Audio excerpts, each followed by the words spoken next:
आप सभी का स्वागत है। राजस्थान में गंगानगर में एक सेंटर है आर्मी पब्लिक स्कूल। वहाँ पे बहुत बड़ी मिस्टेक देखने को मिला है। बहुत सारे स्टूडेंट्स को पता भी होगा।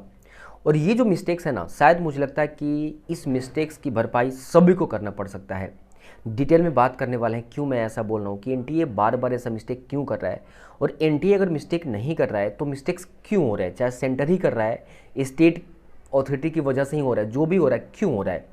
मैं आप सभी को बता दूं कि गंगानगर में एक सेंटर है आर्मी पब्लिक स्कूल। वहाँ पे क्या हुआ है कि हिंदी और इंग्लिश मीडियम वाले स्टूडेंट थे, तो वहाँ पे हिंदी मीडियम वाले स्टूडेंट्स का पेपर इंग्लिश मीडियम स्टूडेंट्स को मिल गया, और इंग्लिश मीडियम स्टूडेंट्स का पेपर हिंदी मीडियम को मिल गया। अब देखिए क्या हुआ, अगर जो स्टूडेंट्स हिंदी में पेपर सेलेक्ट किया था तो उसको हिंदी और इंग्लिश दोनों में मिला था, लेकिन जो स्टूडेंट्स इंग्लिश में ही सेलेक्ट किया था तो उसको सिर्फ और सिर्फ इंग्लिश में ही मिलेगा, और वो मिल गया हिंदी मीडियम वाले स्टूडेंट्स को।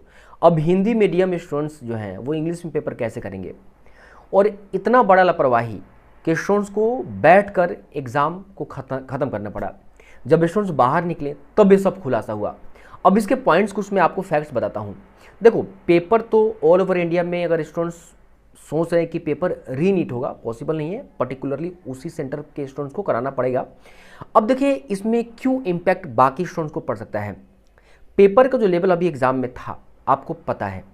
अब जब उन अप्रोक्स सुनने में आ रहा है कि 1500 से 2000 के बीच में स्टूडेंट थे, ठीक है, तो वहाँ पे जितने भी स्टूडेंट्स थे हिंदी और इंग्लिश वाले, अब हिंदी और इंग्लिश मीडियम दोनों का पेपर हो या हिंदी मीडियम का पेपर हो, जो भी हो, पेपर दोबारा सेट किया जाएगा। और अगर पेपर का लेवल इजी रहा तब भी इम्पैक्ट पड़ेगा बाकी स्टूडेंट्स को, क्योंकि इस बार पेपर का लेवल थोड़ा अच्छा था बायो का। और अगर टफ रहा तब भी इम्पैक्ट पड़ेगा। पेपर जो अभी जो लेवल था वो तो सिमिलर लेवल नहीं हो सकता है ना कहीं वेरी तो करेगा। अब वेरी करेगा, या तो उन अगर मान लो कि वहाँ 16-17 से स्टूडेंट्स होंगे, या तो उनको पूरा बेनिफिट्स ही हो जाएगा अच्छा पेपर बनने की वजह से, तो वो उसमें से मेजोरिटी ऑफ सीट्स ले जाएंगे।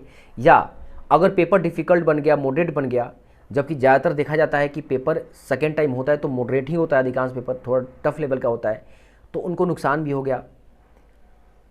तो कहीं ना कहीं ऐसा क्यों हो रहा है। अगर एनटीए जब से आया है, नो डाउट एनटीए अपना काम बहुत अच्छे से कर रहा है, लेकिन राजस्थान से ही बार बार ये गलतियाँ क्यों सामने आ रहा है।